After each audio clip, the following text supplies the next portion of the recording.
आज 8 अप्रैल है और आज उत्तर पश्चिम विभाग के शिवसेना के जो उम्मीदवार हैं खिचड़ी चोर, उनको ईडी ने बुलाया है और ईडी इंट्रोगेशन के बाद क्या करेगी मुझे नहीं मालूम है, लेकिन निश्चित तौर पर खिचड़ी चोर के खिलाफ कार्रवाई होनी चाहिए और पूरे उत्तर पश्चिम जिला के मतदारों को पता चलना चाहिए कि उनका जो संभावित उम्मीदवार है वो कितना बड़ा चोर है, कितना बड़ा बेईमान है और कितना बड़ा दलाल है। लेकिन जब खिचड़ी चोर और खिचड़ी स्कैम के ऊपर मैं काम करना शुरू किया तो पता चला कि खिचड़ी घोटाले का असली किंग पिन कोई और है। ये अकेला चोर नहीं है, अकेला खिचड़ी चोर नहीं है। मुझे बड़ा दुख होता है, मैं अपने मित्र के बारे में कुछ कहने जा रहा हूं, लेकिन जो सच है वो कहना पड़ेगा। मुझे इस बात का भी दुख है कि राजकारण में कभी भी परिवार को नहीं घसीटना चाहिए, लेकिन जो पूरा घोटाला जिस तरीके से हुआ है उसमें मुझे अपने मित्र के परिवार के लोगों का जिक्र करना पड़ सकता है, पड़ रहा है।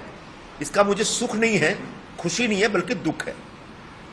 और ये जो पूरे खिचड़ी घोटाले के किंगपिन हैं, ये हैं शिवसेना उबाठा के प्रवक्ता श्री संजय राउत। संजय राउत जी खिचड़ी घोटाले के सूत्रधार हैं।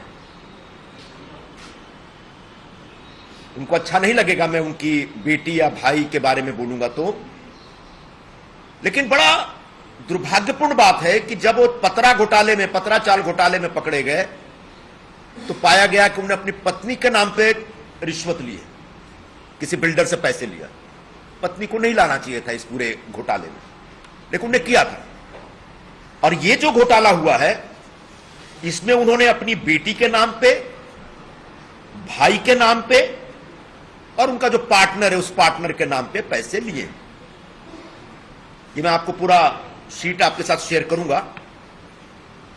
एक कंपनी है सह्याद्री रिफ्रेशमेंट, जिसमें राजीव सालुंखे और सुजीत पाटकर वगैरह हैं जो संजय राउत के पार्टनर माने जाते हैं।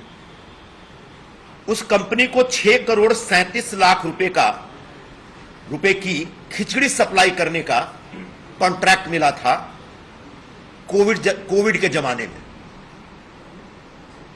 और इस कंपनी से संजय राउत के परिवार ने और उनके मित्रों ने 1 करोड़ रुपए दलाली के तौर पे लिए। वैश्य सहकारी बैंक लिमिटेड, जिसका ब्रांच है परेल ईस्ट में, इस बैंक के खाता नंबर 00311011010001615 इस खाते से उनकी बेटी, जो बेचारी बेगुनाह है, उनकी बेटी मेरी बेटी की तरह है, उसको पता भी नहीं होगा कि सह्याद्री रिफ्रेशमेंट क्या है। उसने शायद सालुंखे को कभी देखा भी नहीं होगा। लेकिन एमबीए और इंडिया अलायंस के जो पूरे संयोजक बनते हैं महाराष्ट्र में, ऐसे संजय राउत जी ने अपनी बेटी, जिसका नाम है विदिता संजय राउत, उसके नाम पे चेक से रिश्वत ली है। पहली रिश्वत है 29 मई 2020, यानी 2020 में 29 मई को 3,50,000 रुपए का पेमेंट आता है विदिता के अकाउंट में। 26 जून 2020 को 5 लाख का पेमेंट आता है। 7 अगस्त 2020 को 1,25,000 का आता है उस अकाउंट में, विदिता के अकाउंट में। 20 अगस्त 2020 को 3 लाख रुपए का एक चेक आता है उनके अकाउंट में। बिल्कुल इसी तरह से उसी दरमियान संजय राउत जी के भाई हैं, सगे भाई हैं, संदीप राजाराम राउत, उनके अकाउंट में 6 अगस्त 2020 को 5 लाख रुपए का एक चेक आता है इस कंपनी से, सह्याद्री रिफ्रेशमेंट के, जिस अकाउंट नंबर को हमने बताया आपको।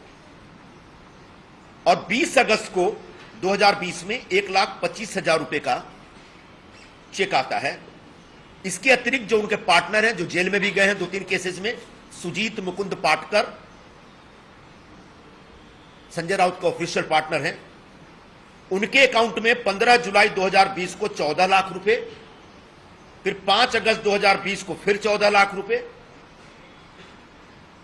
29 अक्टूबर 2020 को 10 लाख रुपए, 17 दिसंबर 2020 को 1,90,000 रुपए और 12 जनवरी 2021 को फिर से 1,90,000 रुपए आते हैं इनके अकाउंट में। ये जो सह्याद्री रिफ्रेशमेंट है, जो इसके बारे में जब जांच हुई तो पाया गया कि इनको 33 रुपए में 300 ग्राम खिचड़ी सप्लाई करने का, फ्री में सप्लाई करने का कॉन्ट्रैक्ट मिला। कोविड के जमाने में सबको पता है कि लोगों के काम धंधे बंद हो गए थे, सैलरी नहीं मिल रही थी, दुकानें बंद थी, हाहाकार मचा हुआ था।